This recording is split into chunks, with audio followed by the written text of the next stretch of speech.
celui qui chante, il vient si fort que rien au monde ne peut l'atteindre. Celui qui chante rejoint le ciel, le fait bouger l'ordre éternel. Pour moi, Michel Berger a réussi à dire des choses profondes en les faisant descendre dans la rue avec des musiques populaires mais des musiques de qualité. Il avait un charme que tout le monde n'a pas et qui vous embarque, qui vous charme. Aucune musique au monde ne saura remplacer quelques mots d'amour. Dès les premiers albums de Michel Berger, il dessine son propre territoire musical. C'est vraiment quelqu'un qui provoque chez moi une émotion très profonde, ce qui prouve que ses chansons viennent des profondeurs. Mais si tu crois un jour que tu m'aimes, ne le considère pas comme un problème. Et cours jusqu'à perdre haleine, viens me retrouver. J'ai fait un virage en travaillant avec lui. J'ai fait un virage dans ma carrière. Avec lui, j'ai commencé à aborder la chanson traditionnelle française, variété rock.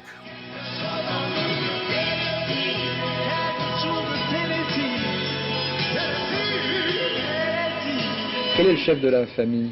C'est très difficile. Ça dépend à quel endroit. Au piano, c'est lui. Et en dehors du piano, c'est moi. Choix du piano debout, c'est peut-être un détail pour vous, mais pour moi ça veut dire beaucoup. Ça veut dire qu'il était libre, heureux d'être là malgré tout. Il avait le truc de faire des chansons, paroles et musique qui faisaient tilt. Ziggy, il s'appelle Ziggy, je suis folle de lui.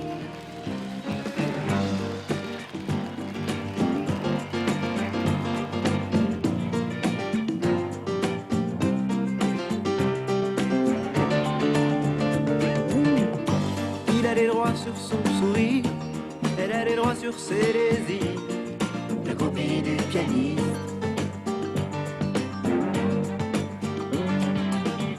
Elle sait rester là sans rien dire, pendant que lui joue ses délires. La copie du pianiste.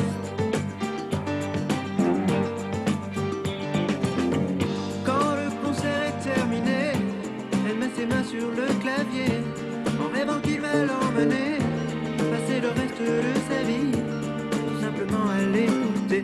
Elle sait comprendre sa musique, elle sait oublier qu'elle existe, la copie du pianiste. On ne peut pas comprendre la carrière de Berger et son univers si on oublie qu'il est né dans une famille de culture.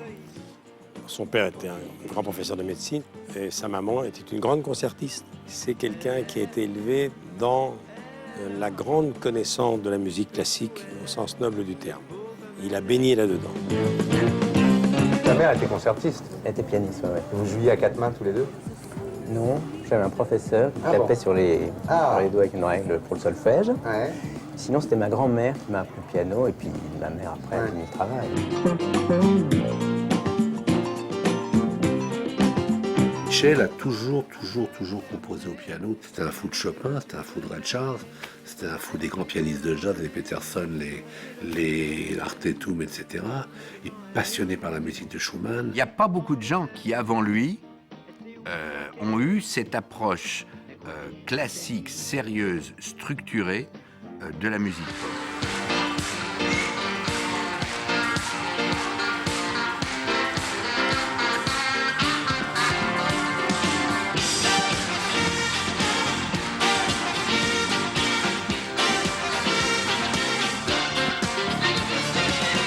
La musique, c'est une chose, mais je crois que les textes, c'est aussi important. Moi je me sens plus quelqu'un qui dit des choses à des gens de ma génération et à des gens avec qui je suis un peu sur la même longueur d'onde, plutôt que simplement un musicien. C'est drôle, j'ai gardé assez longtemps une image de musicien, parce que je pense parce que j'étais au piano, qu'on me voyait au piano, ça faisait concertiste et ça faisait vraiment musicien, alors que je suis pas du tout un technicien de la musique, je suis un autodidacte.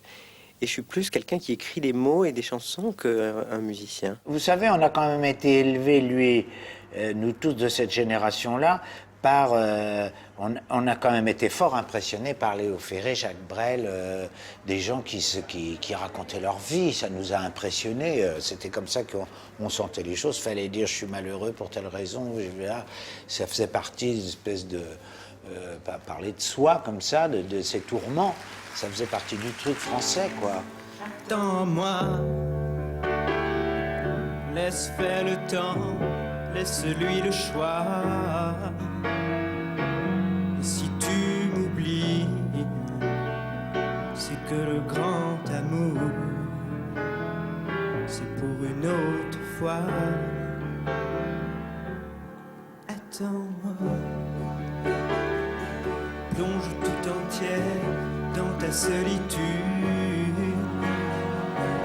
Si l'habitude vient s'y installer, il faut se quitter. Tout ce qu'il voyait, tout ce qu'il vivait, tout ce qu'il ressentait, même dans le côté le plus intime et peut-être le plus sensible et le plus déchiré de temps en temps, quand il s'agissait de rupture ou de choses comme ça, ça l'a inspiré beaucoup. Pour celui qui veut avoir un œil un petit peu attentif, on va découvrir des grands moments de sa vie. Michel Berger, c'est un garçon extrêmement timide et pudique, c'est pas un homme de confession publique. Au début des années 70, il vit une immense histoire d'amour avec Véronique Sanson, qui le quitte brutalement, rupture dont il va mettre des années à se remettre. Et parmi les plus belles chansons qu'il écrit à l'époque, il y a cette chanson qui s'appelle « Attends-moi ». Le message est clair, explicite, et on devine très bien à qui il s'adresse. Demain, ce sera peut-être l'amour avali, comme on en rêvait. Demain, on dansera peut-être un flamenco fou dont tu me parlais, dont tu me parlais. Attends-moi, laisse le silence pénétrer en toi. Quel important le temps qui s'écoule, si tu comprends mieux. C'est en 1967 qu'il va rencontrer un trio qui s'appelle Roche Martin, alors qu'il est directeur artistique d'une maison de disques. Et de ce trio, finalement, il va s'intéresser qu'à la chanteuse qui s'appelle Véronique Sanson, pianiste comme lui. Et de là va naître une grande histoire d'amour d'une part, et d'autre part une histoire d'émulation. Alors l'un et l'autre n'ont jamais vraiment travaillé ni fait des chansons ensemble. Sauf que en étant ensemble, en étant amoureux, en vivant côte à côte, j'allais dire piano face à piano, il va se créer une espèce d'émulation qui vont faire que tous les deux vont être tirés vers le haut. Et la première chose qu'il va vouloir faire, c'est amener cette fameuse Véronique Sanson à fabriquer ses propres albums. Et là, on se rend compte que ces deux-là, séparément, étaient plutôt très doués, mais quand ils sont ensemble, c'est quelque chose d'extraordinaire. Je n'ai eu besoin de personne pour le rencontrer un jour, ni grande raison pour m'aider à voir l'amour.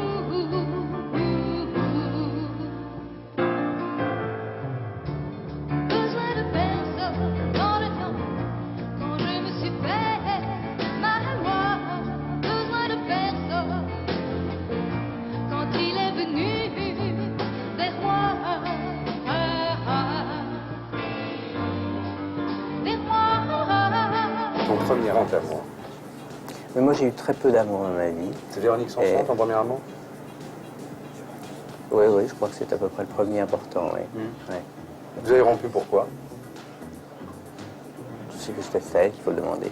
Véronique Sanson va le quitter de façon très bizarre sur un coup de tête. Elle va rencontrer la rockstar Stephen Stills qui va la ramener dans ses bagages à Los Angeles et elle disparaît du jour au lendemain sans prévenir personne, laissant Michel Berger complètement bouleversé, sans savoir ce qui lui est arrivé. Lui, il pensait à la mort, il était enfermé dans un studio et il n'avait qu'un piano, un frigidaire où il n'y avait rien, un lit et un piano. Et les volets fermés.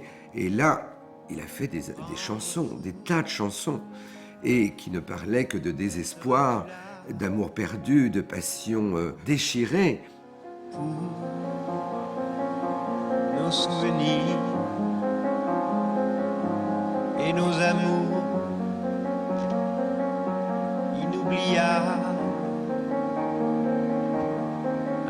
cela? Seras-tu là? Pourras-tu suivre là où je vais? Sauras-tu vivre le plus mauvais, la solitude, le temps qui passe et l'habitude? Regarde-les, nos ennemis. Dis-moi que oui. Dis-moi que oui. Seras-tu là, c'est monstrueux de lenteur et de pesanteur et de beauté romantique et tout, c'est magnifique. Elle évoquait l'aspiration qu'on a quand on est très très amoureux, l'aspiration à ce que ça dure toute la vie, qui est une aspiration naïve d'une certaine manière, mais qu'on est tous passés par là. Ça vous embarque, comme certains passages des concertos de Chopin qui vous serrent la gorge, que vous dites, bah, cette chanson-là, elle est comme ça. Bien sûr que la musique est moins sophistiquée que celle de Chopin, mais elle est simple. Avec ses paroles, seras-tu là désespéré, tout. Bah, c'est magnifique, cette chanson. C'est un texte auquel je pouvais m'identifier totalement, et à tel point que j'avais les larmes qui me venaient aux yeux quand j'écoutais cette chanson, ce qui pour moi est le summum du summum. La solitude, le temps qui passe et l'habitude, regarde-les, nos ennemis. Ces chansons, elles sont autobiographiques, évidemment. Dans cet album, Que l'amour est bizarre, c'est précisément la dichotomie entre ce qu'il est en train de vivre en 1973, quand il rencontre France Gall. Il a encore dans la tête le départ de Véronique Sanson, qui le quitte pour ce chanteur américain, et d'autre part, cet amour naissant avec France Gall. Dans les quelques mois qui ont suivi, il a commencé à travailler et sortir cet album magnifique, et Que l'amour est bizarre, qui est véritablement l'album du renouveau, quoi. Que l'amour est bizarre, moi j'ai tout de suite pensé qu'elle s'adressait à France, qui ne regardait pas la veille, et puis d'un seul coup, elle est devenue tout pour lui. Que l'amour est bizarre, yeah, juste pour un regard, yeah, pour 3 mots dérisoires, j'aurais menti 100 fois.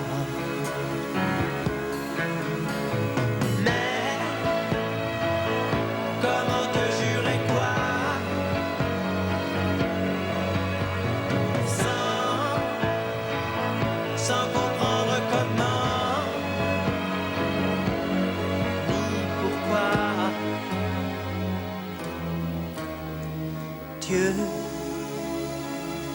que l'amour est bizarre.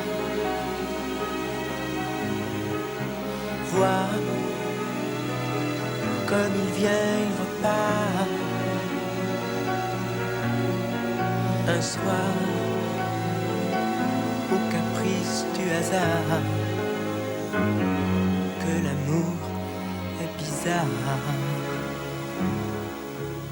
Michel Berger, pendant toutes les années 70, sort des albums envers et contre tout parce qu'il y croit, mais en fait qui en vend très peu. On peut le mettre en parallèle avec Serge Gainsbourg. C'est vraiment un homme de l'ombre qui par contre a du succès par artiste interposé, qui a écrit de magnifiques chansons qui deviennent des tubes pour France Gall, pour Françoise Hardy, voilà, pour des tas d'interprètes. Mais lui-même reste vraiment un petit vendeur de disques. Vous savez, moi j'ai du succès, si on peut dire, depuis à peu près 2 ans. Avant, je faisais des chansons pour un public beaucoup plus réservé. Et j'ai commencé vraiment à faire une grande tournée au moment où j'ai eu 2 ou 3 chansons qui ont vraiment été connues par beaucoup de monde.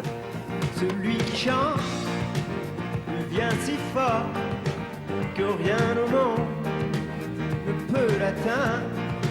Celui qui chante rejoint le ciel et fait bouger l'ordre éternel.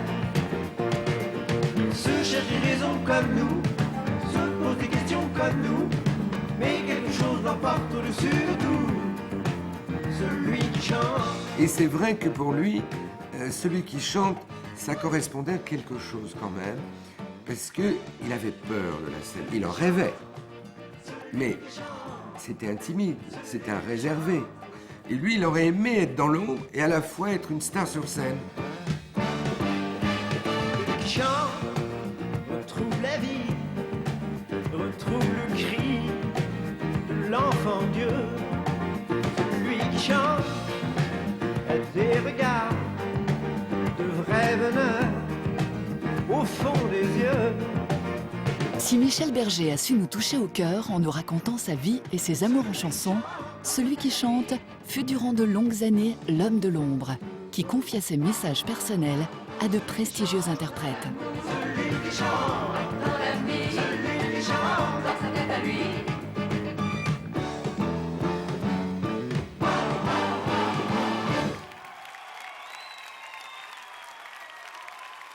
Mais si tu crois un jour que tu m'aimes, ne crois pas que tes souvenirs me gênent.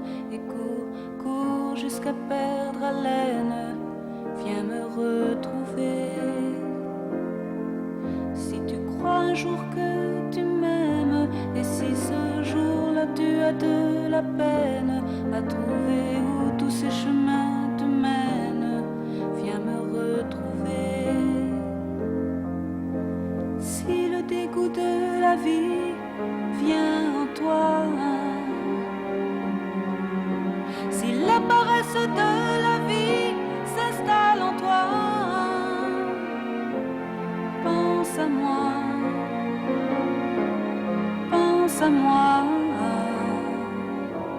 Il est venu m'apporter un message personnel chez moi, dans l'île Saint-Louis, où j'avais un piano à cette époque-là. Il m'a chanté la mélodie au piano et j'ai tout de suite su, alors vraiment j'ai tout de suite su que c'était une mélodie qui avait un plus sur le plan de la magie et du potentiel. Et c'est une très belle idée quand même, message personnel, parce qu'il avait fait la musique, il avait fait les paroles, et il a dit à Françoise, maintenant on va rajouter en tête tout un texte parlé que tu vas écrire. Donc cette chanson est un mélange de ses textes à lui chantés et de ses textes à elle parlés. J'ai peur que tu sois sourd, j'ai peur que tu sois lâche.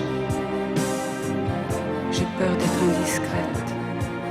Je ne peux pas vous dire que je t'aime, peut-être. Est-ce que tu considères que les gens qui font des chansons sont des poètes frustrés? J'ai pas vraiment la tête d'un poète frustré. Je crois pas du tout. Je crois que les chansons maintenant c'est une manière moderne de poésie. Avant, les poètes se servaient de la poésie, maintenant ils se servent des chansons. Si tu crois un jour que tu m'aimes, n'attends pas un jour, pas une semaine, car tu ne sais pas où la vie t'amène. Viens me retrouver. Toute chanson, finalement, est un message personnel. Il évoque en effet le dégoût de la vie, donc éventuellement le suicide ou une forme ou une autre de destruction, probablement parce qu'il souffrait énormément. Si le dégoût de la vie vient en toi, si la paresse de la vie s'installe en toi, pense à moi, pense à moi. À cette époque-là, il en a bavé au dernier degré, parce que aimer quelqu'un comme il aimait Véronique et qui d'un seul coup disparaît, ça doit être terrible à vivre.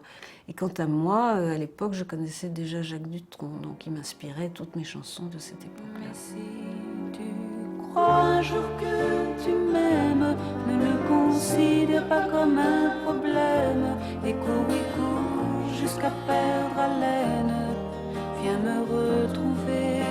Il n'a pas toujours écrit pour des artistes aussi chics que Françoise Hardy, il a aussi écrit pour d'autres artistes, notamment le premier interprète à succès de Michel Berger, c'est quand même Bourvil. Les girafes au long cou se promènent dans l'été brûlant, l'été brûlant. Puis un petit peu plus tard, il va écrire un énorme tube qu'on connaît encore, qui s'appelle Adieu Jolie Candy, sous un pseudonyme, peut-être qu'il n'assumait pas de le dire sous son nom d'artiste, le pseudonyme de Michel Ursel. Adieu Jolie Candy, c'est à Orly que finissent les vacances à Paris. Adieu Jolie Candy, une voix t'appelle, c'est l'heure déjà de t'en aller. puis en 1985, sans doute d'ailleurs coopté par Nathalie Baye, dont il était assez proche, voilà que Johnny arrive dans sa vie. Et Johnny va le voir en lui demandant « Est-ce que tu veux bien me faire une chanson ?» Et Michel Berger dit non, moi je ne fais pas une chanson, je fais un album ou rien. Finalement, Johnny accepte et ce sera Rock'n'Roll Attitude. Je pense qu'il n'y a qu'un garçon cultivé qui peut proposer une expression comme Rock'n'Roll Attitude.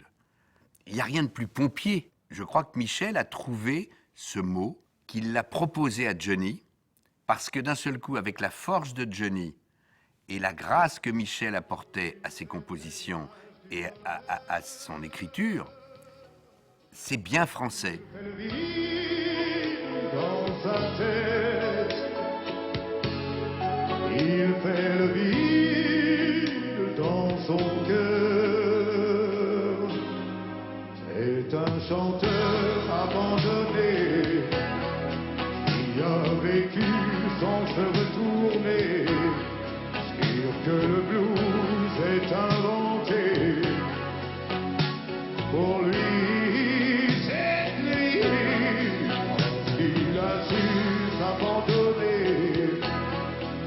Ceux qui ont voulu l'aimer, il a donné ce qu'il avait. Et lui, il se demande qui il est. Abandonné, oui, abandonné. La fille qui l'attend. Au départ, c'était pas évident qu'on fasse un album ensemble, parce que Michel, c'est quelqu'un de très réfléchi, de très sage, de très doux, alors que moi, je suis plutôt un peu tumultueux, un peu... je m'emporte vite et j'aime bien que les choses se fassent tout de suite, alors que lui est assez prudent, disons, sur les choses. Et finalement, c'est cette prudence qui a fait que notre collaboration a été formidable, parce que il était là pour me tempérer, et puis moi j'étais là pour le pousser un peu. Il a su s'abandonner à ceux qui ont voulu l'aimer. Il a donné ce qu'il avait. Mais lui, il se demande qui il est. Abandonné.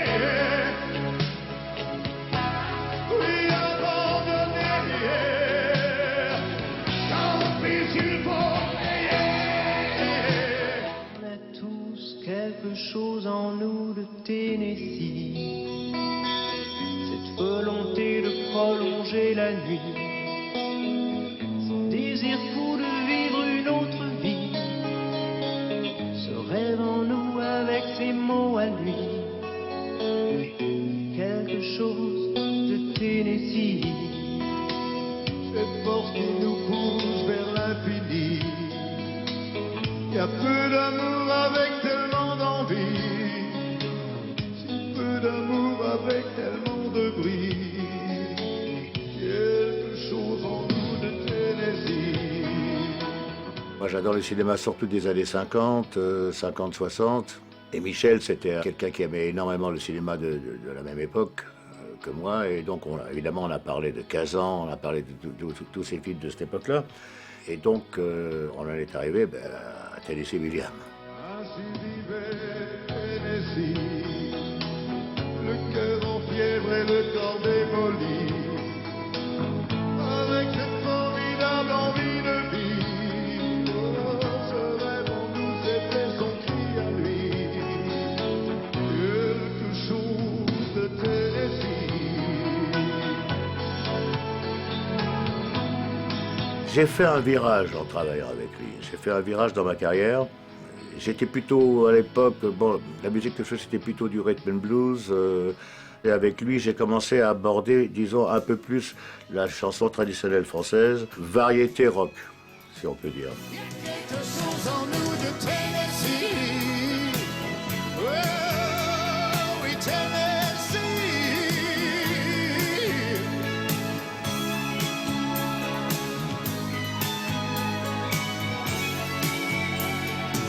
Il y a quelque chose en nous de Tennessee. Oh, Après Tennessee Williams, Michel Berger puise dans une autre légende américaine pour une autre de ses grandes interprètes, avec la légende de Jimmy, inspirée par la fulgurante carrière de James Dean.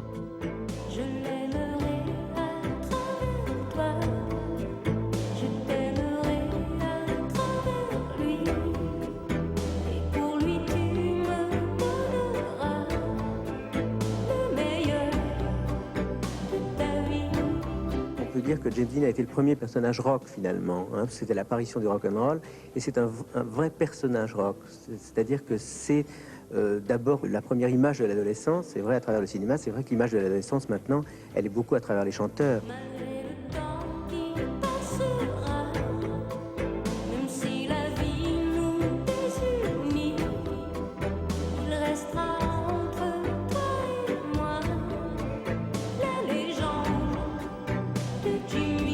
Michel Berger a merveilleusement mis ses mots et ses mélodies au service de ses interprètes. Mais il en est une qui les surpasse toutes et tous, l'interprète idéale, la muse, France Gall. Quel est ton idéal de bonheur terrestre? Alors là, c'est, je dirais, blonde, 1m65, les yeux marrons, tu vois, genre comme ça. Les inévitables questions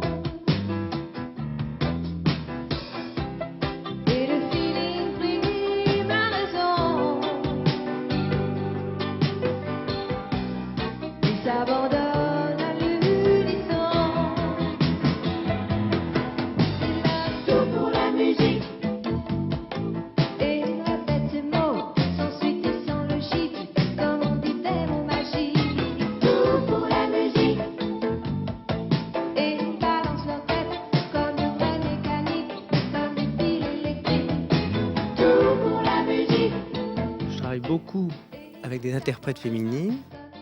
Comme je chante moi, je crois pas que j'amènerais autant à quelqu'un qui soit un garçon qui chante. Il y a un genre de concurrence que je créerais moi-même. Tout pour la musique. Et il répète ses mots sans suite et sans logique, comme on dit des mots magiques. Beaucoup de chansons que France a chantées et que j'aurais adoré chanter, je ne les aurais peut-être pas chantées aussi bien qu'elle, mais il a vraiment trouvé en France une interprète idéale. Elle est très rythmique et il avait besoin d'une interprète qui soit également rythmique. Pour la musique. Si j'imaginais que j'étais une fille et que je chantais, je crois que j'aurais envie de chanter comme ça. Il y a tout de suite eu une complicité au niveau du phrasé. J'ai une impression très bizarre que c'est moi en même temps. C'est en 1973 que France Gall était venue toquer à la porte de Michel Berger pour lui demander une chanson. À ce moment-là, sa carrière est au point mort. Elle a connu le succès dans les années 60, notamment grâce aux sublimes chansons que lui confectionnait Serge Gainsbourg. Depuis, elle connaît vraiment une traversée du désert. Alors, elle reste un personnage populaire, un personnage public qui apparaît dans les revues de l'époque comme Salut les copains, notamment parce qu'elle est la petite amie de Julien Clerc. Mais il faut bien reconnaître que les chansons qu'elle interprète sont un peu affligeantes, comme par exemple Les éléphants, chanson qu'aurait pu chanter Chantal Goya par exemple.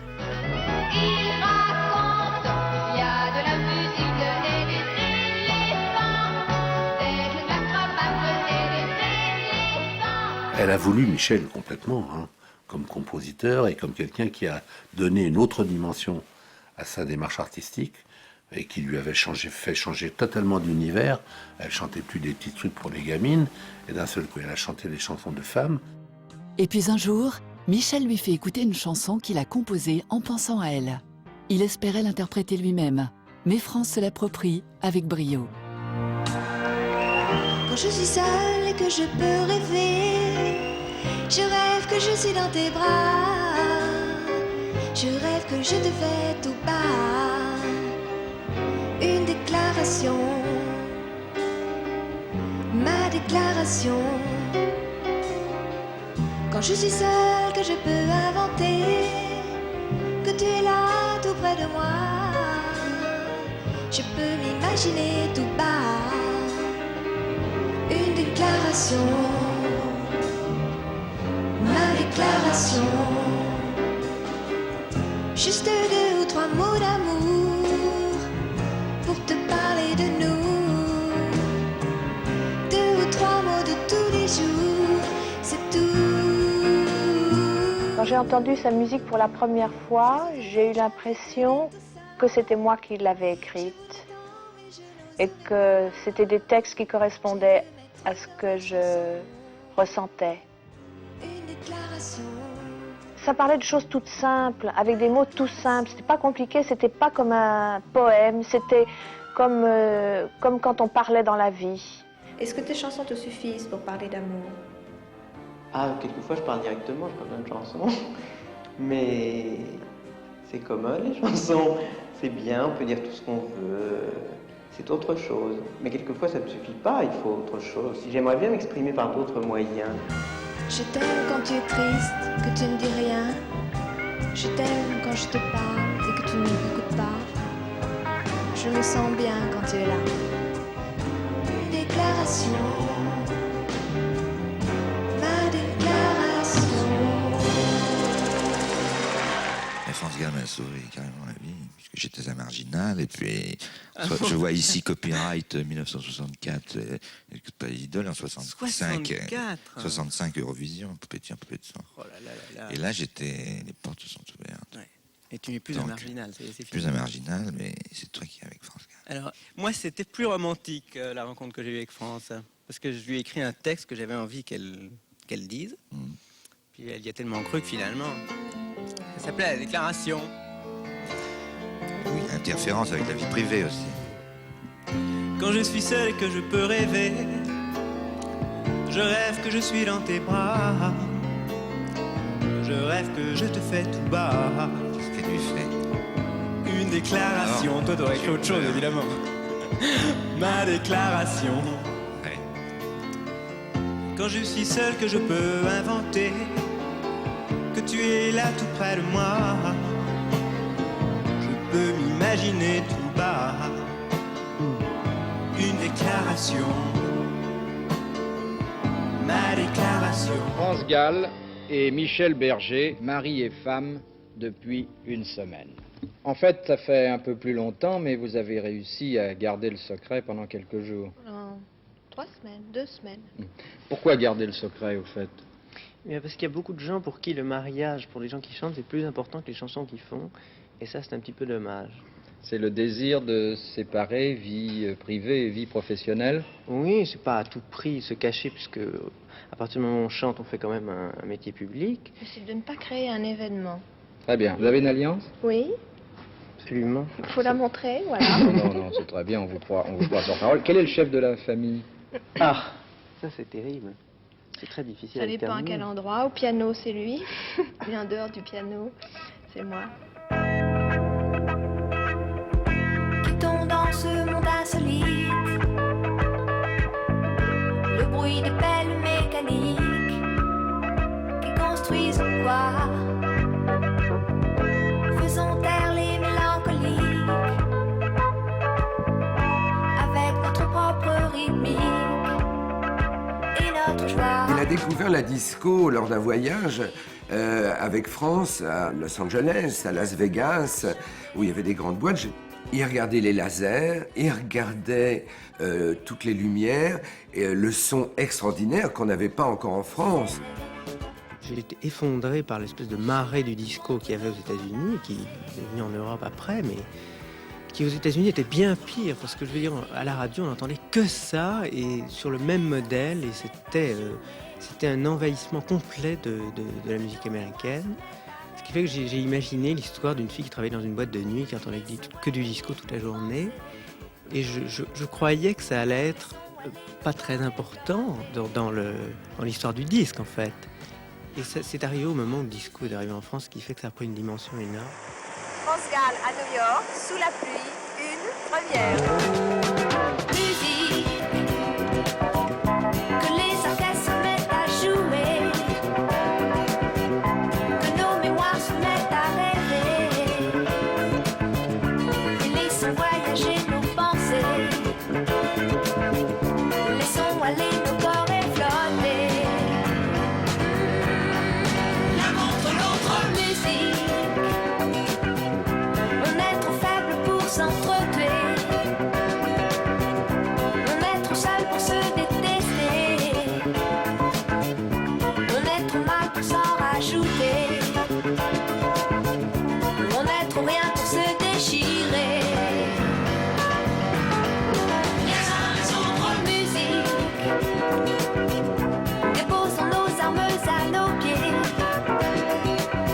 chacun se mette à chanter. Encore des rimes en et. Et que chacun se laisse emporter. Eh oui. Chacun tout contre l'autre serré. Oui, ça swing, ça balance. Chacun tout contre l'autre enlacé. C'est rare quand tu fais les compliments, faut en profiter là. Musique. On est trop faible pour s'entretuer. On est trop seul pour se détester. Pour la suite. On est trop mal pour s'en rajouter. On est trop rien pour se déchirer. Les uns les autres musiques. Déposons nos armes à nos pieds. Renvoyons chez elles nos armées. Jetons à terre nos boucliers. Claquons les doigts et frappons du pied.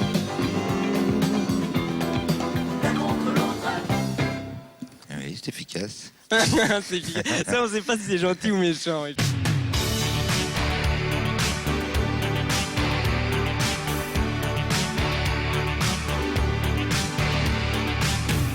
Nos voitures dorment en bas comme des bébés. Et la soul musique traîne sur la bande FM. Il ne reste que du brouillard sur les chaînes de télé. Il y a quelque chose entre nous. Quelque chose qu'on aime.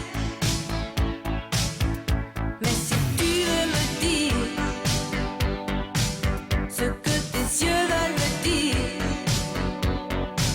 je t'en prie, n'attends pas la fin de la nuit. Débranche, débranche. Coupe la lumière et coupe le sang.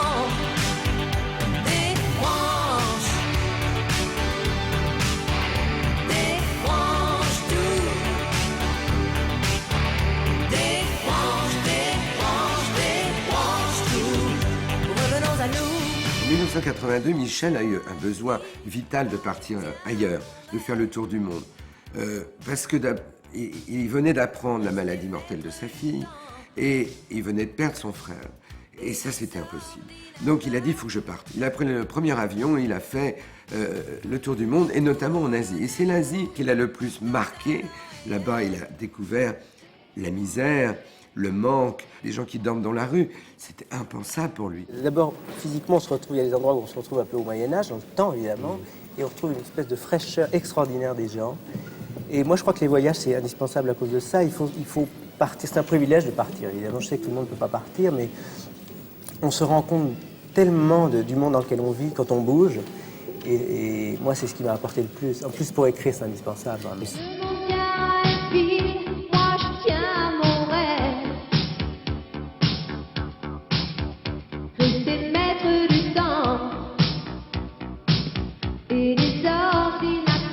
Il a découvert aussi que le monde asiatique était déjà fortement moderne, branché, avec de la musique, des écouteurs. Il n'y en avait pas en France. Et à ce moment-là, il s'est dit, ça va contre la communication humaine. Il faut que pour aimer, on débranche tout ça.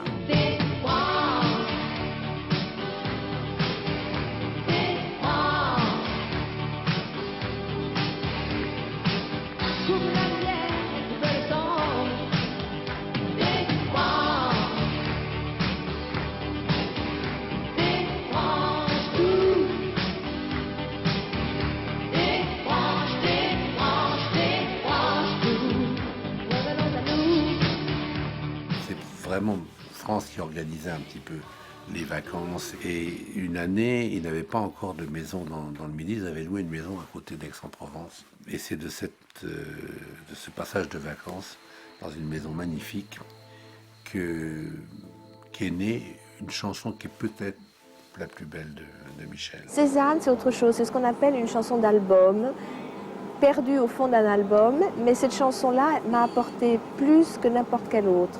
Parce qu'elle a fait que des gens qui ne s'intéressaient pas à moi se sont arrêtés sur moi, se sont attachés à ce que je faisais. Silence dans la maison, silence sur la colline, c'est parfum qu'on devine, c'est l'odeur de saison. Mais voilà l'homme, sous son chapeau de paille, des taches plein sa blouse et sa barbe en bataille. Ses alpins,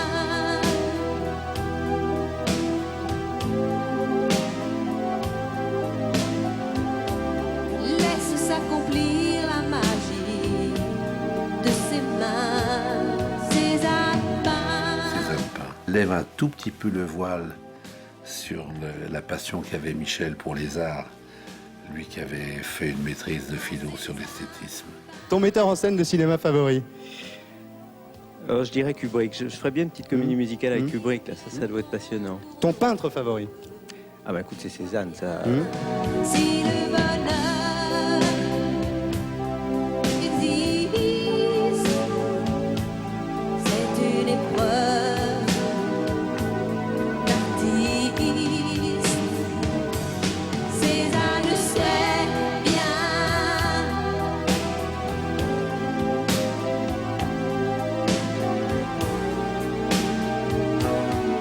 Quand Cézanne peint, Michel Berger, c'est quelqu'un qui a été beaucoup raillé par les critiques, les humoristes, sur la soi-disant simplicité de ses textes, voire banalité de ses textes. Il y avait notamment Cézanne peint, où on lui reprochait, c'est pas une information, Cézanne peint et so what. C'est de l'art populaire, la chanson. Il faut que ce soit populaire. Quand ça commence à être trop tarabiscoté, sophistiqué, qu'on comprend rien, c'est chiant. Toutes les chansons de Michel sont limpides, quoi. C'est formidable, ça, la limpidité. Il n'y a pas plus difficile. C'est comme les poèmes de Verlaine, c'est limpide. Et pourtant, comme c'est sophistiqué, comme c'est concis, comme c'est difficile à faire. c'est comme toute l'histoire du peuple noir qui se balance entre l'amour et les espoirs. Quelque chose qui danse en toi. Si tu l'as, tu l'as, elle a, elle a. C'est je ne sais quoi que d'autres n'ont pas, qui nous met dans un drôle d'état. Elle a, elle a, elle a, elle a, elle a. C'est drôle de voir. Et là, c'est vrai que c'est une chanson qui porte un disque, qui tire un disque, parce que c'est une chanson qui est évidente. Ce nom du ciel qui la rend belle. Elle a, elle a, elle a, elle a. Je trouve qu'on retrouve bien cette espèce de gaieté extraordinaire qu'elle a, parce qu'elle vit. Elle a. Je trouve ça justement intéressant de parler de quelqu'un quand il est vivant, encore vivant. C'est vrai, on fait toujours des chansons sur les gens qui ne sont plus là. Et elle, je trouve que c'est bien de lui rendre hommage de son vivant.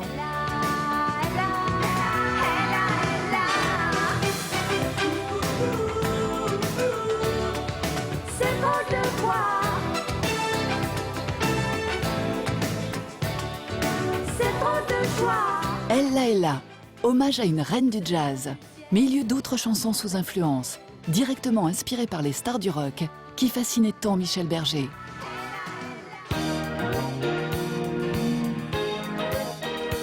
Michel est rock parce que d'abord, il est né à une époque, il naît à la musique, à une époque où le rock a déjà connu 2 ou 3 mutations. Pour moi, c'est un auteur-compositeur idéal français, ayant bien assimilé la musique d'extérieur et l'avoir capturé pour en faire un truc comme on aime en France, c'est-à-dire qui dégage une poésie, un truc de paroles et un petit peu de message, un petit peu comme on aime, quoi. Ne dites pas que ce garçon était fou. Il ne vivait pas comme les autres, c'est tout. Et pour quelle raison étrange, les gens qui ne sont pas comme nous, ça nous dérange. Ne dites pas que ce garçon valait rien. Il avait choisi un autre chemin. Pour quelle raison étrange, les gens qui pensent autrement, ça nous dérange, ça nous dérange. Il jouait du piano debout, c'est peut-être un détail pour vous, mais pour moi ça veut dire beaucoup. Ça veut dire qu'il était libre, heureux d'être là malgré tout. Jouait du piano debout, quand les trouillards sont à genoux, et les soldats regardent à vous, simplement sur ses deux pieds, il voulait être lui, vous comprenez. Je me souviens que j'avais vu Jerry Lee Lewis, qui est un chanteur de rock'n'roll il y a longtemps aux États-Unis, qui jouait du piano en se levant. J'avais trouvé que c'était une énergie extraordinaire. Ça m'avait fait vraiment un choc et ça n'a rien donné dans les mois à venir. Et puis j'ai écrit jouer du piano debout longtemps après parce que c'était vraiment quelque chose qui, pour moi, symbolisait l'énergie. Jouait du piano debout, il chantait sur des rythmes fous, et pour moi ça veut dire beaucoup. Ça veut dire essaie de vivre, essaie d'être heureux, ça vaut le coup. Alors le paradoxe de Michel Berger, c'est que c'est un garçon bien sous tout rapport, bon chic, bon genre, qui grandit dans le 16e arrondissement. Et il va se passer un petit grain de sable dans sa vie quand il a 15 ans. Il découvre le rock'n'roll. Il venait d'une famille très bourgeoise où il ne fallait pas que les femmes se maquillent, il ne fallait pas porter de couleurs vives et il ne fallait pas montrer ses sentiments. Déjà, ses parents vous voyiez leurs enfants. Michel portait une cravate à la maison. Je pense que la violence de ses sentiments qui venait aussi de cette putain de mauvaise relation au père, il y avait besoin du rock pour sortir de ça aussi. Rien d'infernal pourtant chez cet adolescent des beaux quartiers. Ses revendications, le droit au twist, ses révoltes, elles visent uniquement la camomille et les tasses de thé. Oui, j'en ai assez des tasses de thé ou des camomilles. Oh, en famille. Dès l'âge de 15 ans, Michel Berger s'émancipe et publie ses premiers disques. Comme tant d'adolescents, il tente sa chance en plein âge d'or de Salut les copains. En 61-62, moi j'avais à peu près 15 ans et c'était un moment où à peu près tout le monde pouvait venir dans une maison de disques. Et j'étais passé une audition dans les maisons de disques où il y avait des dizaines de jeunes qui étaient là à attendre pour chanter souvent une adaptation d'un chanteur américain, c'est-à-dire des premiers grands du rock. C'était ou Buddy Holly ou Eddie Cochran ou des gens comme ça, ou alors carrément Elvis Presley ou Ray Charles. Ou alors ils chantaient des choses à eux qui étaient les premières choses du rock français, mais qui étaient souvent très très hésitants à ce moment-là. Yeah. Il avait l'air si malheureux. Il disait dans la vie, il n'y a pas beaucoup de gens heureux. Et on me dit qu'aujourd'hui, Jim s'est pendu. Alors, il s'est retrouvé sur cette photo un peu par hasard, mais il n'est pas le seul. Hein. Il y a Gainsbourg aussi, qui est là, dont on voit qu'il se demande ce qu'il fout là. Il y avait, sur cette photo, il y avait ceux qui étaient emblématiques, à commencer par Johnny Hallyday, bien sûr, puis Françoise, Claude François, tout ça. Mais on avait, nous, quand même envie de mettre des gens dont on sentait qu'ils avaient du talent, en devenir, si vous voulez. Donc il était normal que Michel soit là, parce qu'il avait quand même une personnalité qui était très à part, très différente des autres. Tu es resté 2 mois en Amérique. Est-ce que les jeunes Américains sont très différents des Français? Eh bien oui, ils sont différents. Oui. Ils sont très enthousiastes. Et par exemple, ils se réunissent ensemble pour parler des chansons de Bob Dylan. Mais alors ça, les chansons résistent rarement à ce régime. Oui, en tout cas, les miennes n'ont pas résisté. J'ai déchiré tout ce que j'avais fait et j'ai recommencé.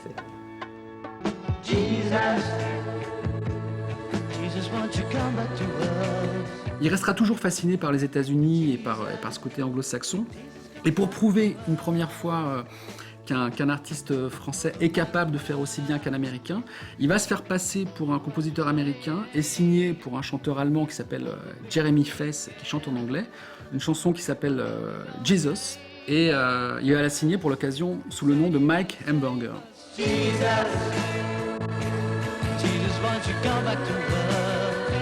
Un jour, on m'a proposé de chanter cette chanson et j'acceptais.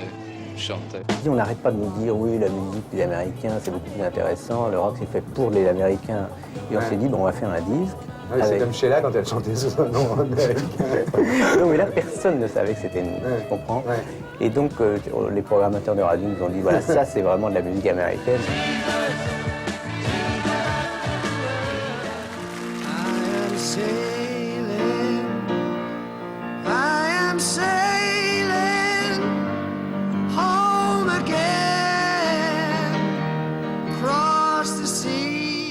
Il a toujours été fasciné par les rockers et le rock international. Voilà, le voir chanter avec Rod Stewart, ce fameux Sailing, c'est absolument incroyable. Et il n'y a pas que Rod Stewart, il y a aussi Elton John avec une histoire mais qui est savoureuse au sujet d'Elton John. Un jour, Michel Berger chez lui, le téléphone sonne, il décroche. Bonjour, c'est Elton John, j'aimerais faire des chansons avec lui. Il ne croit pas et il raccroche. Et puis finalement, c'était vrai. Ils vont travailler ensemble, à commencer par cette chanson qui sera un énorme succès, Donner pour donner, duo avec Elton et France Gall. Moi, j'ai été très frappé quand j'ai rencontré des gens comme Elton John, David Bowie, ou des gens comme ça, du rapport qu'ils ont avec le monde. Mais ça va avec des stades de 200 000 personnes, avec... c'est une vie que des gens qui font de la musique en France n'ont pas.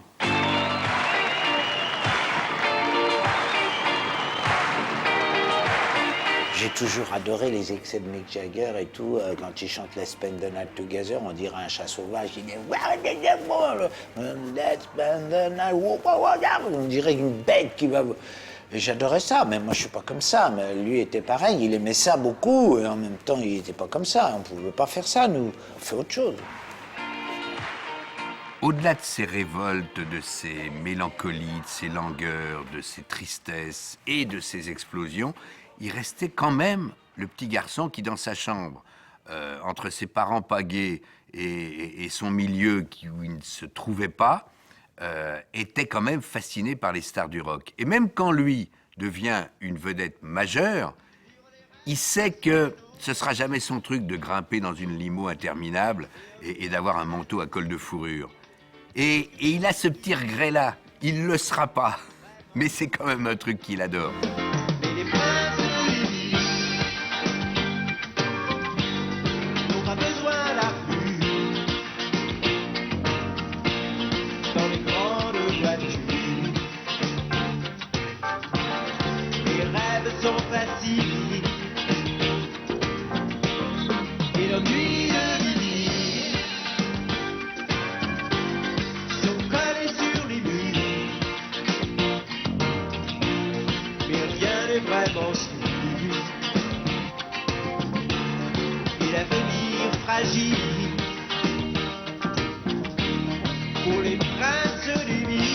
L'avenir est difficile, l'avenir est bien fragile pour les princes des villes. Ça vous inquiète? Parce que vous êtes un des princes de ces villes. Oh, allons bon. Non, mais une vedette comme celle qu'on a vu passer. Je crois que c'est pas inquiétant, ça fait partie du jeu. On sait que c'est quelque chose d'extraordinaire d'arriver à s'exprimer dans les grandes salles, faire vraiment la musique qu'on aime. Et puis on sait que ça tient à très peu de choses et c'est très fragile. Mais ça, je crois qu'il faut le savoir dès le début. À partir du moment où on ne le sait pas, là, on peut tomber de haut. Mais quand on le sait, c'est bien.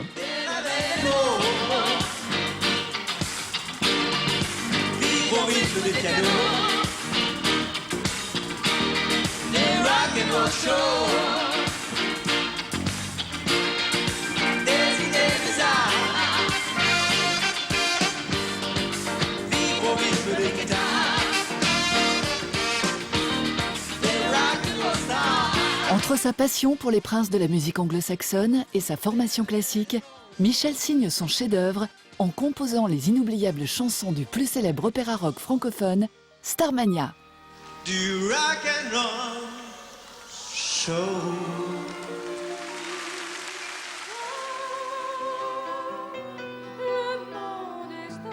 C'est lui qui m'a téléphoné pour me demander de faire un opéra rock avec lui.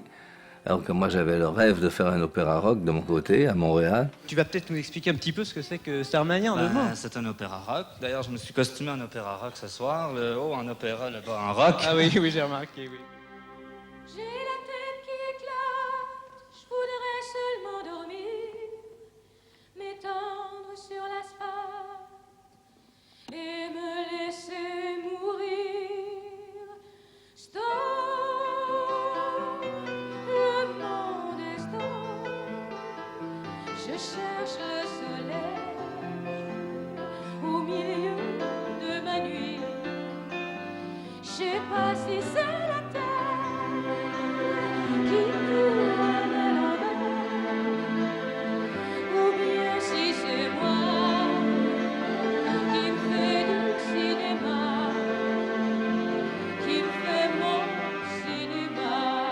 Au départ, il m'a mis une musique, il m'a dit ça, voilà, c'est une maquette que j'ai faite pour ce projet. Bon, j'avais trouvé Seul, je marche seul. Seul, je marche seul, je cherche le soleil au milieu de la nuit. Il m'a dit non, ça, un Français aurait pu l'écrire. Au milieu de ma nuit. 6 mois plus tard, j'avais trouvé un truc, mais bon, je lui mets ça sur le piano. Il arrive, il fait Stone, le monde est stone. Et il m'a regardé, il m'a dit voilà pourquoi je t'avais fait venir du Canada.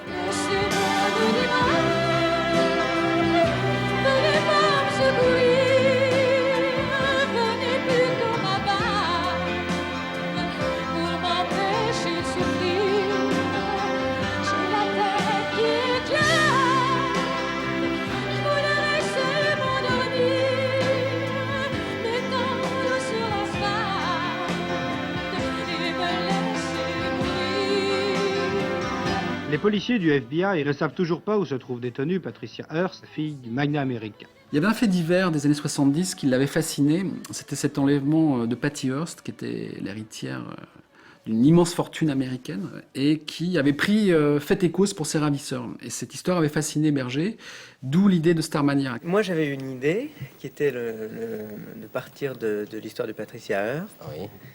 Mais Luc a considéré que c'était trop branché sur l'actualité. Je crois qu'il a eu raison, parce qu'on a essayé de faire quelque chose qui tenait un petit peu avec le temps et qui finalement correspondait à ce qu'on avait envie de dire sur le monde. C'est surtout que j'avais pas envie d'écrire une histoire américaine en français.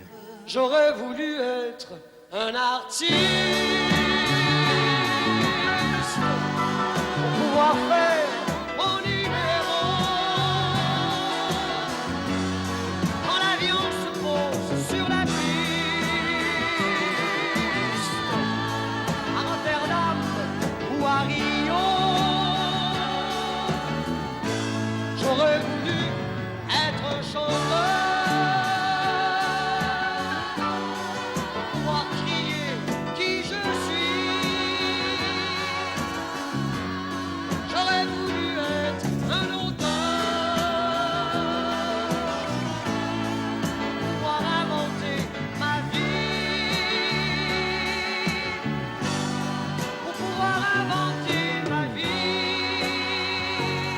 Je crois qu'en français, on peut faire un grand spectacle musical, pas à l'image des spectacles américains, différents, mais qui soit du même format, disons, c'est-à-dire un spectacle très visuel pour une grande salle. Ce qu'on a voulu un petit peu exprimer, c'est l'époque dans laquelle on vit, dans laquelle on va vivre, et c'est un sujet fantastique pour un opéra rock, c'est idéal.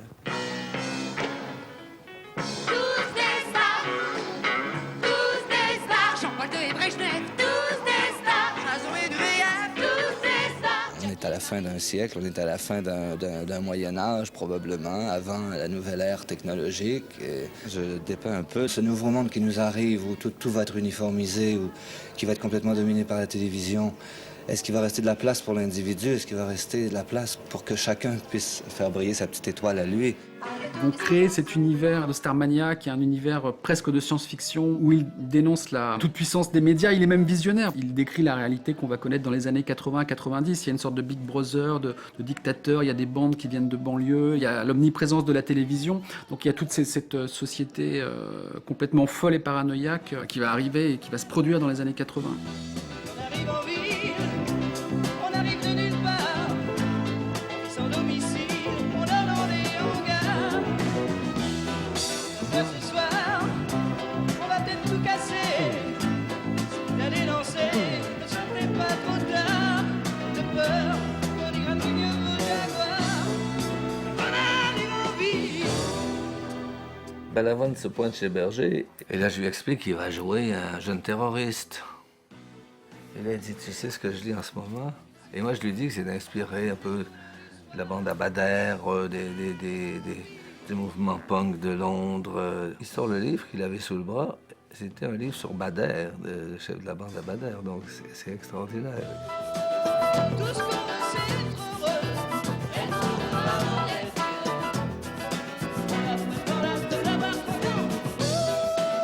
tout ce qu'on veut, c'est être heureux. Être heureux avant d'être. On prend tout ce qu'on veut prendre en attendant. Quand viendra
studio pour faire Starmania, personne ne voulait chanter les uns contre les autres.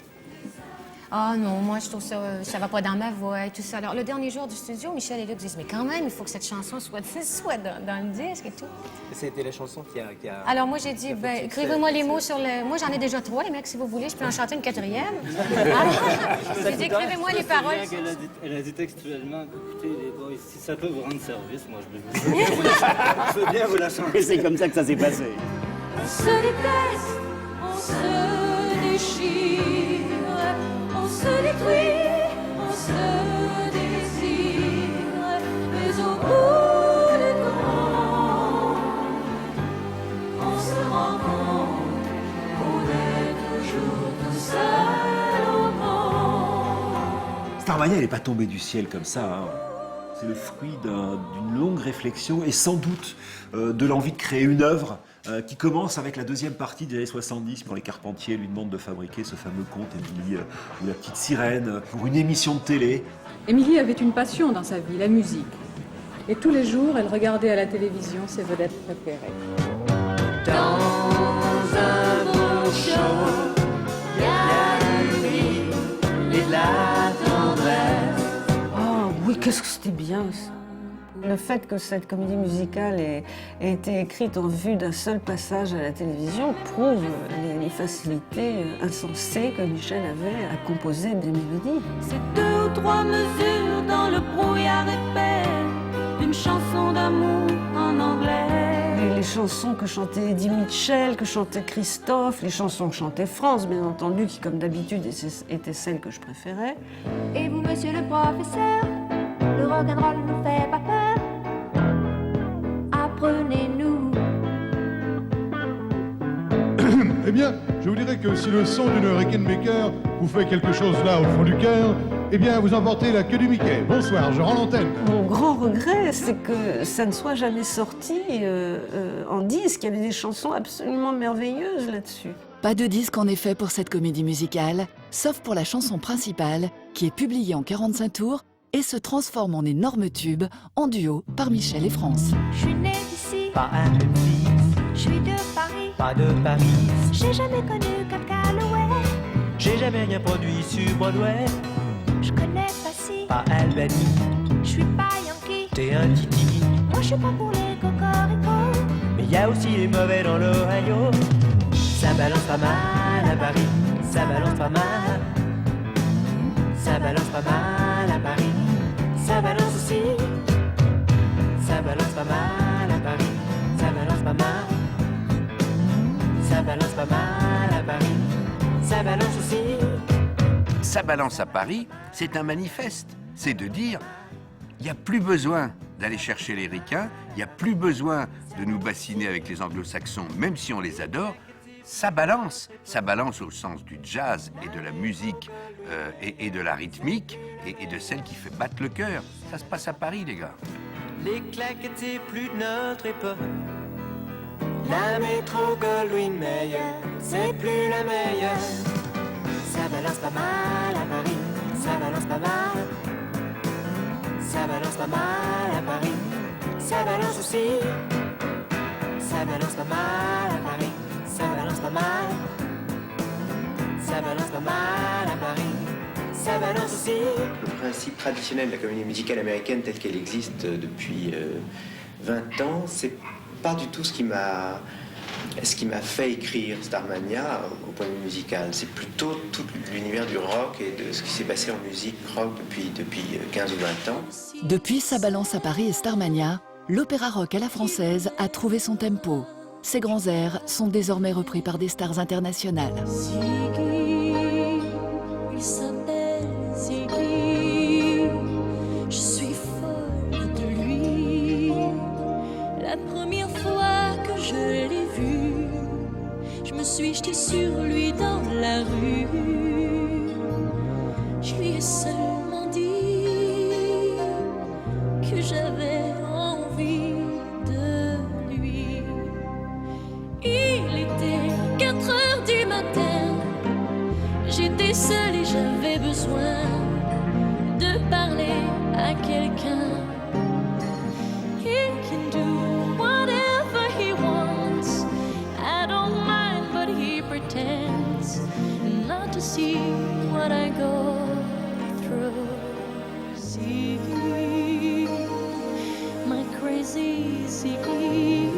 Peu de temps avant sa disparition, Michel Berger travaille avec Tim Rice, géant de la comédie musicale, sur Tycoon, la version internationale de Starmania, avec des stars telles que Tom Jones, Nina Hagen et Cyndi Lauper.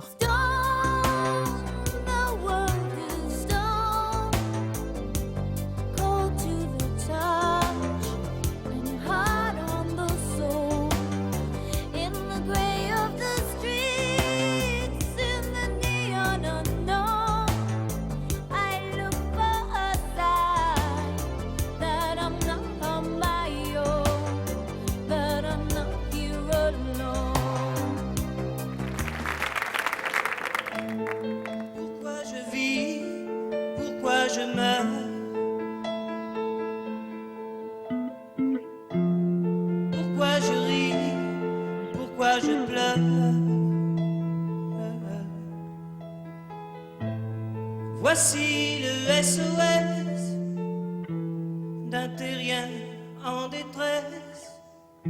J'ai jamais eu les pieds sur terre. J'aimerais mieux être un oiseau. Je suis mal dans ma peau. Je voudrais voir le monde à l'envers. Si jamais c'était plus beau vu d'en haut. Oh, oh, d'en haut. Les Starmania, c'était le départ pour vous tous? C'était l'année du départ quand même. Hein. Tu avais fait un disque avant qui était formidable, Le Mur de Berlin. Oui, fait qu'il y a, oui, que tu es le seul à connaître en gros. Je connais aussi. C'est vrai que j'avais fait un album un peu difficile, puisque je devais avoir 22 ou 23 ans, quelque chose comme ça, et j'avais fait un album sur Mur de Berlin. Et au moment où Michel écrivait Starmania, il m'a appelé. En fait, il m'a pas appelé, il a appelé notre éditeur commun pour me faire savoir que ça l'intéresserait de me rencontrer. J'étais très impressionné, et c'est vrai en plus. Bon, donc je disais qu'on s'est rencontrés comme ça, il m'a dit qu'il trouvait que je chantais bien. J'ai comme des envies de métamorphose. Je sens quelque chose qui m'attire vers le haut. Au grand loto de l'univers.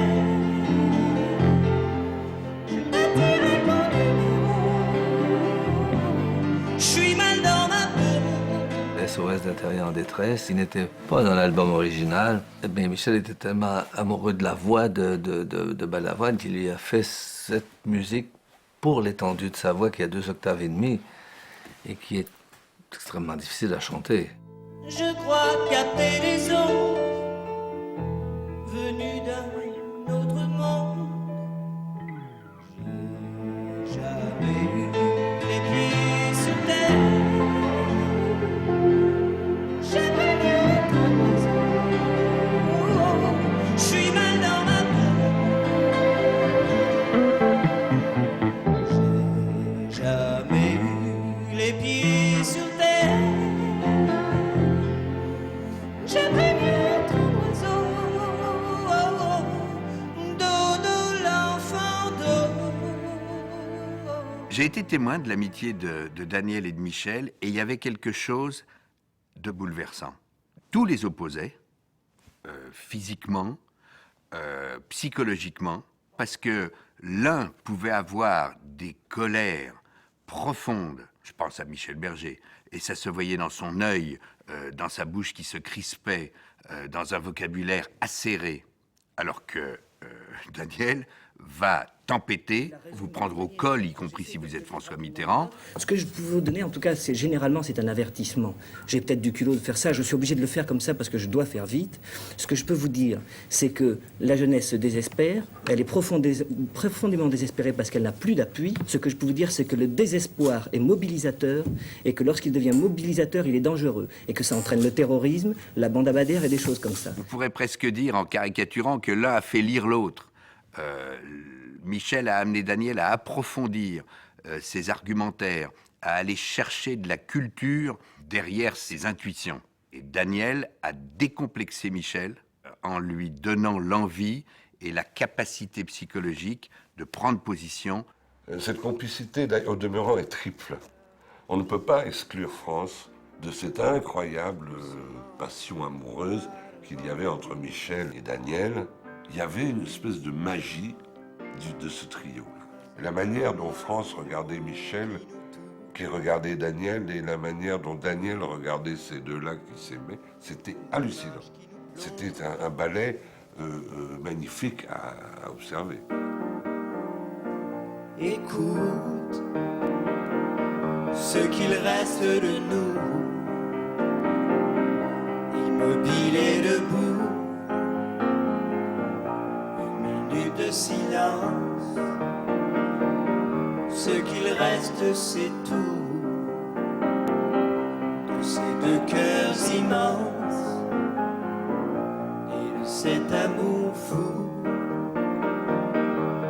Et si tu y penses, en souvenir de nous, une minute de silence.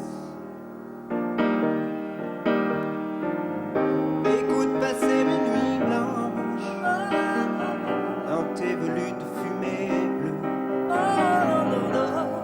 Cette minute de silence est pour nous deux. Michel était fasciné par l'idée de la disparition, de la mort. Et c'est vrai que cette minute de silence, c'est sur l'éphémère de la vie. On est là, et une minute après, que reste-t-il de nous? Écoute ce qu'il reste de nous, immobile et debout, une minute de silence. Ce qu'il reste, c'est tout, de ces deux cœurs immenses et de cet amour fou. Et fais si tu y penses, souvenir de nous, une minute de silence. La tragédie du Paris-Dakar a fait 5 morts. Dans l'hélicoptère qui s'est écrasé sur une dune de sable à la tombée de la nuit hier soir, il y avait Thierry Sabine, l'organisateur de la course, le chanteur Daniel Balavoine. Dans l'entourage professionnel de Daniel Balavoine, on n'a guère le cœur à l'ouvrage. La nouvelle est venue trop brutalement ce matin. Michel Berger, par exemple, a appris le décès de son ami intime juste avant d'animer une émission sur une radio périphérique. Vous savez, on dit toujours, j'arrive pas à y croire, mais c'est vrai, c'est parce que c'est quelqu'un qui était très très combatif et qui était l'image même de la pêche et de la combativité, même à un point que je crois qu'on gardera l'image de quelqu'un qui se battait, qui était souvent scandalisé, en colère, et qui était vraiment généreux, qui avait envie de s'investir dans plein de choses. Il y a des silences qui disent beaucoup.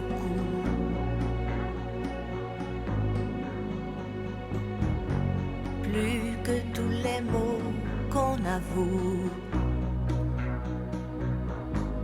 Et toutes ces questions qui ne tiennent pas debout. Évidemment, évidemment, on danse encore sur les accords qu'on aimait tant. Évidemment, évidemment, on rit encore pour des bêtises comme des enfants, mais pas comme avant.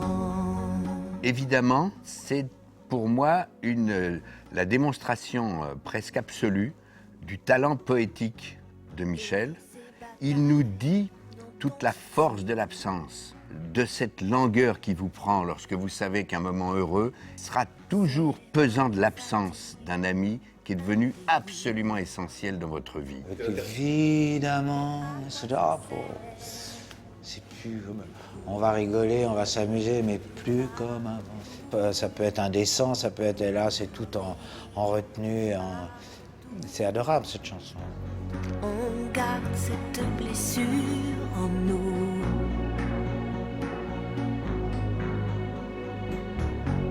Comme une éclaboussure de boue qui ne change rien,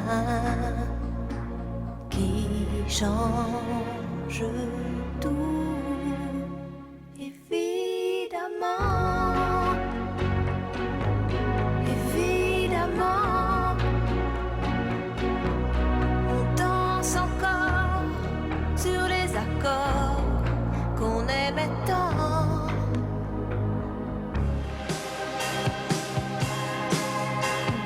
Loin de ses origines, de son histoire, elle cherche à perdre la mémoire.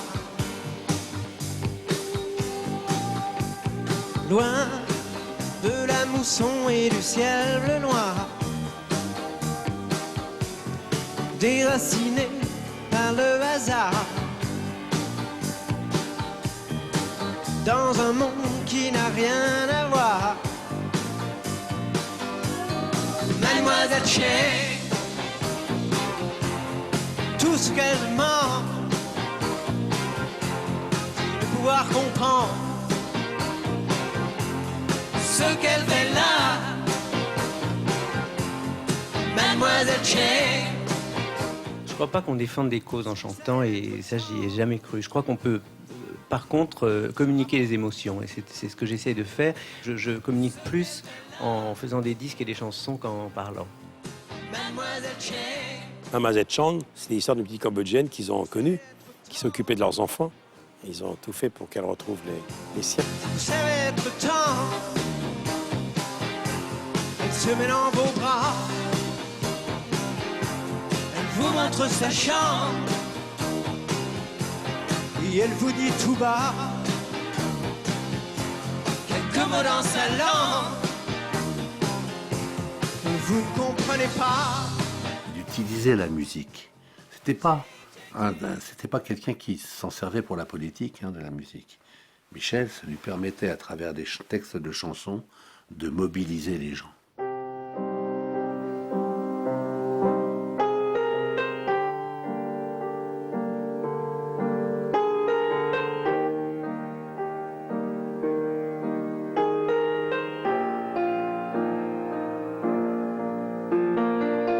Ça, c'est aussi quelque chose qu'il faut jouer à la guitare. Ça a vraiment été écrit pour la guitare.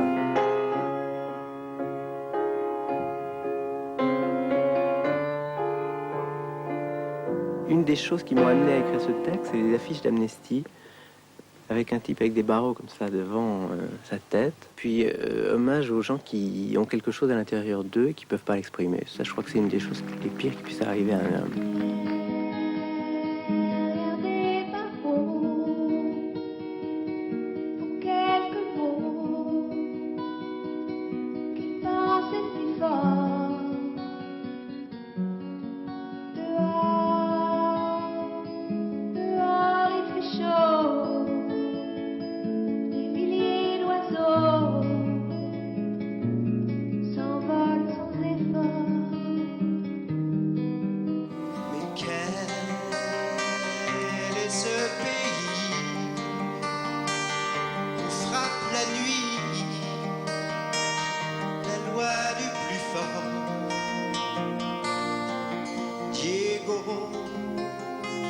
Libre dans sa tête, derrière sa fenêtre, s'endort peut-être. Quand il a écrit Diego, c'était une chanson au départ qu'il avait écrite pour lui et pour France. Alors ils avaient chacun fait leur version, et puis moi c'est une chanson que j'avais envie de reprendre parce que c'était une chanson sur la liberté, c'était une chanson sur l'incarcération. Derrière des barreaux. Et moi j'ai eu envie de faire cette chanson à ma façon à moi. Pour quelques mots qu'il pensait si fort. En le commençant comme ça, comme lui l'avait commencé, c'est-à-dire très doucement, en montant ensuite à l'octave pour lui donner le désespoir que cette chanson méritait d'avoir. Et des milliers d'oiseaux s'envolent sans effort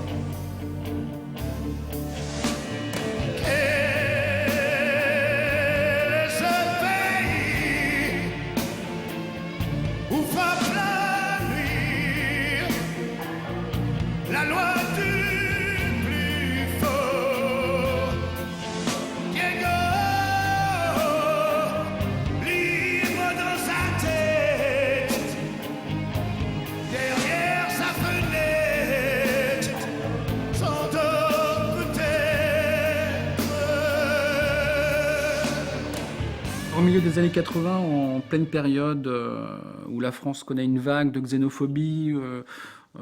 On assiste à la montée du Front National et il y a donc la naissance du mouvement SOS Racisme qui a, avec le fameux slogan « Touche pas à mon pote ».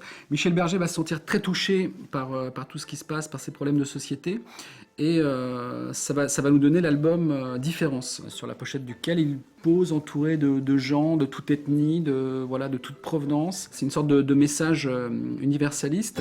Celui-là passe toute la nuit à regarder les étoiles, en pensant qu'au bout du monde, y a quelqu'un qui pense à lui.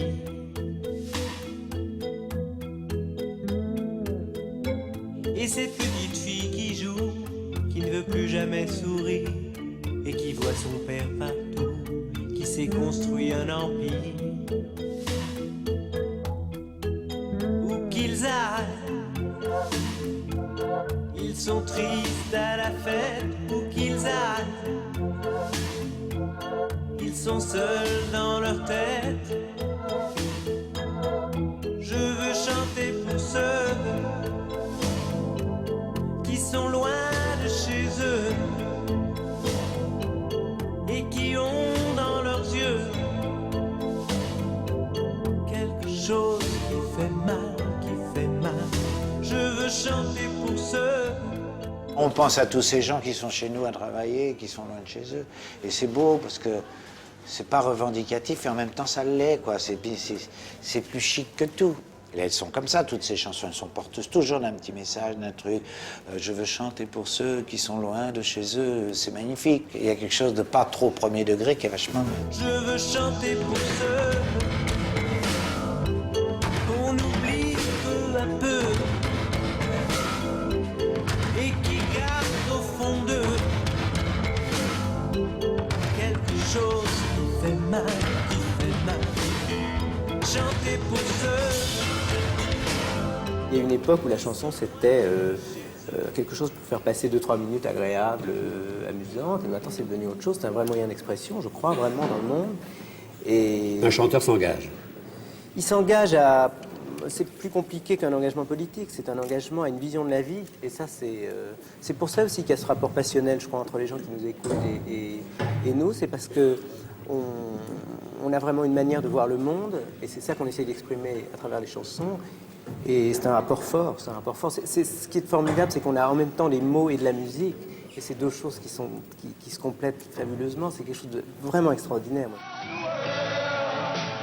En 1985, la chanson We Are the World et le concert Live Aid symbolisent le formidable élan de solidarité lancé par des stars de la pop pour venir en aide aux Africains qui meurent de faim. En France aussi, les stars se mobilisent. Les enfants d'Éthiopie, embarqués sur un navire qui n'a plus ni voile ni rame, attendent le vent. Loin du cœur et loin des yeux, de nos villes, de nos banlieues, l'Éthiopie meurt peu à peu. Mieux encore, France, Michel, mais aussi Richard Berry et Daniel Balavoine participent à l'opération Action École, largement relayée par les médias. Nous sommes à Louvarou, au cœur du Delta, au Mali, et nous sommes dans une école où il pourrait y avoir plus de 600 élèves, mais malheureusement à cause de l'éloignement, il y a beaucoup moins de 600 élèves, il y a 300 ou 400 élèves parce que certains doivent faire de 5 à 45 km pour venir. Et la solution, c'est une solution très simple. Il suffirait d'avoir un petit potager dans la cour de l'école, une cantine qui ferait que les problèmes d'efficacité de l'école seraient maximum.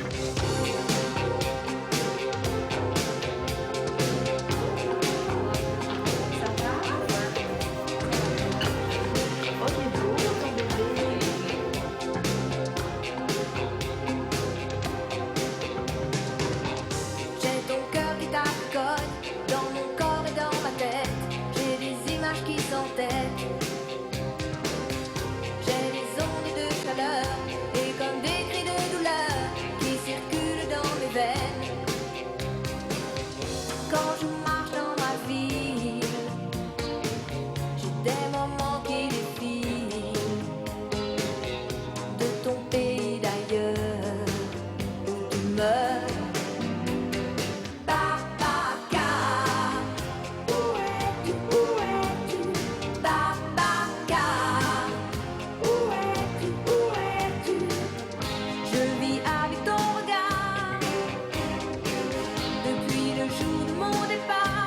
C'est une étrange et émouvante histoire que celle de Babacar. Je l'ai résumée rapidement. C'était il y a 1 an, dans un village sénégalais. Vous avez rencontré une femme qui vous dit « Prenez ce bébé parce que je ne pourrais pas l'élever ». Et oui, parce qu'elle était tellement démunie, il n'y avait même pas l'eau dans ce village. Et puis en rentrant à Paris, en parlant à Michel, en réfléchissant, et puis en voyant comment il vivait, et ça aurait voulu dire que je l'aurais déracinés. Et maintenant, ils sont à Dakar. Et avec Michel, on leur donne les moyens de vivre et d'apprendre un métier. J'ai des mouvements de colère sous le 3e millénaire. Tout casser, tout refaire. J'ai pas manqué de courage. C'était bien trop facile de laisser en héritage un exil.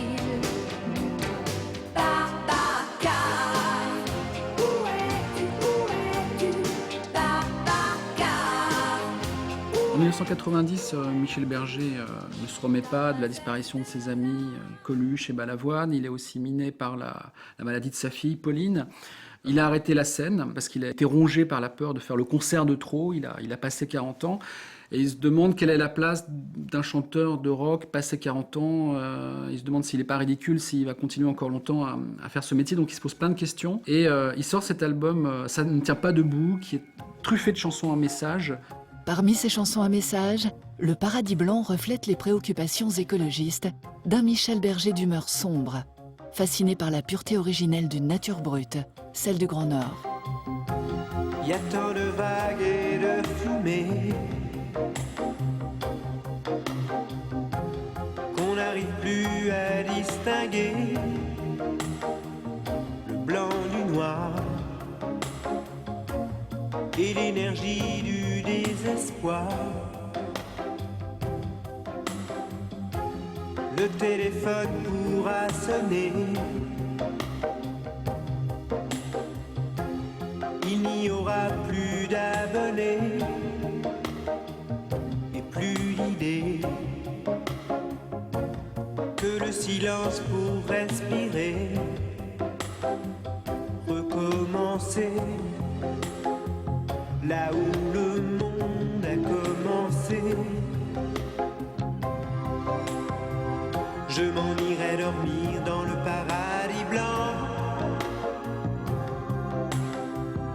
où les nuits sont si longues qu'on en oublie le temps, tout seul avec le vent, comme dans mes rêves d'enfant.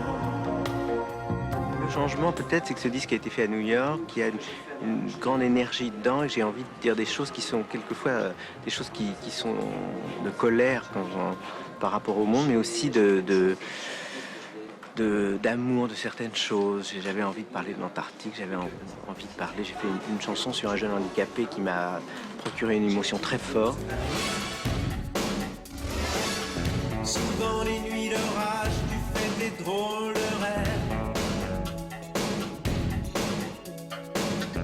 Te voilà qui te lève pour courir sur la plage. Est-ce qu'au fond, tu n'as pas un désir sincère de faire du bien, comme ton père qui a inventé la grève du Rhin, je veux dire, qui est un mec, bon, il a fait du bien à l'humanité, c'est évident. Est-ce que tu te dis pas... Du bien. Je crois que quand on est médecin, on fait du bien, parce qu'on peut trouver des trucs qui guérissent les gens. Est-ce que tu n'as pas finalement un désir refoulé de faire du bien? Mais je crois pas qu'un disque puisse faire du bien. Tu vois, là, je crois que c'est ça. Alors là, c'est vraiment un fantasme. Alors. Bon. Sauf s'il se vend bien, peut-être qu'il peut vous faire du bien.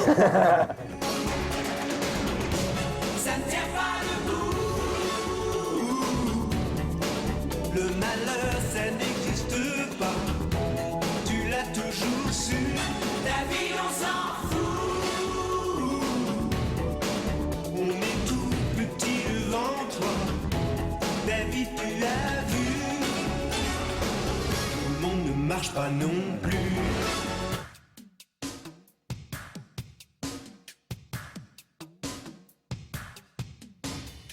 Au début de l'été 1992, paraît l'album tant attendu.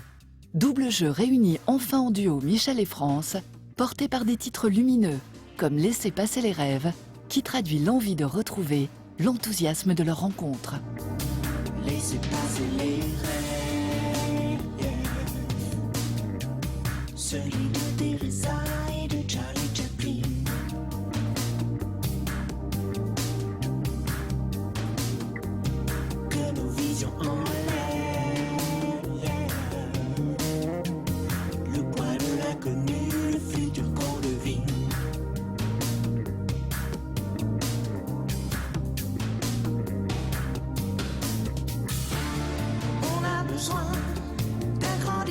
mystère. On a besoin de regarder la lune pour oublier la terre. Laissez passer.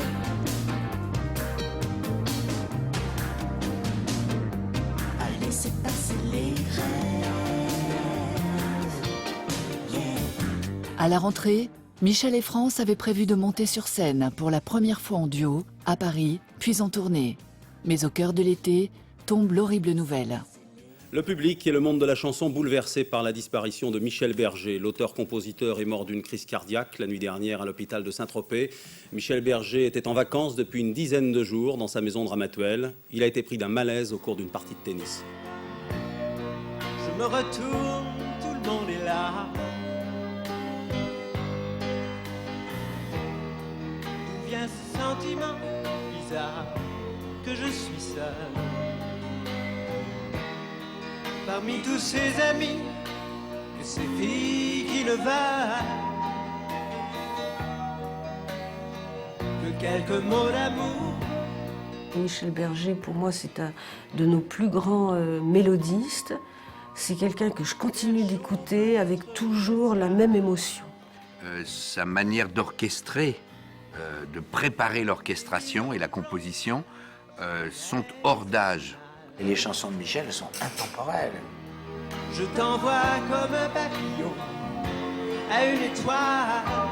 La mort de Balavoine, la mort de Coluche, la séparation avec Véronique Sanson. À chaque fois qu'il prenait des claques, il offrait d'encore plus jolies mélodies, je dirais, et d'encore plus jolies chansons. Le fait qu'elle soit véritablement inspirée, ça vient du cœur. Il manque à la chanson, il manque à tout le monde. Hein. Puis les thèmes qu'il évoquait sont toujours d'aujourd'hui. Que ce soit les difficultés de l'amour, c'est éternel, mais même les termes de société. Un être délicat, intelligent et sensible. Charmant. Et dans ces boîtes pour danser,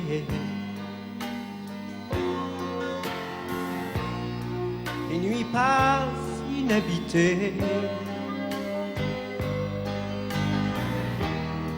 J'écoute les battements de mon cœur me répéter qu'aucune musique au monde ne saura remplacer quelques mots d'amour. Je t'envoie mes images, je t'envoie mon décor, je t'envoie mes sourires des jours. Je me sens plus fort. Je t'envoie mes voyages, mes jours d'aéroport. Je t'envoie mes plus belles victoires sur l'ironie du sort. De mon village sans à l'heure,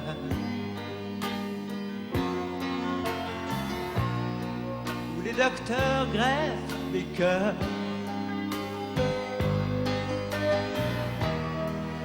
Des millions de gens se connaissent si mal.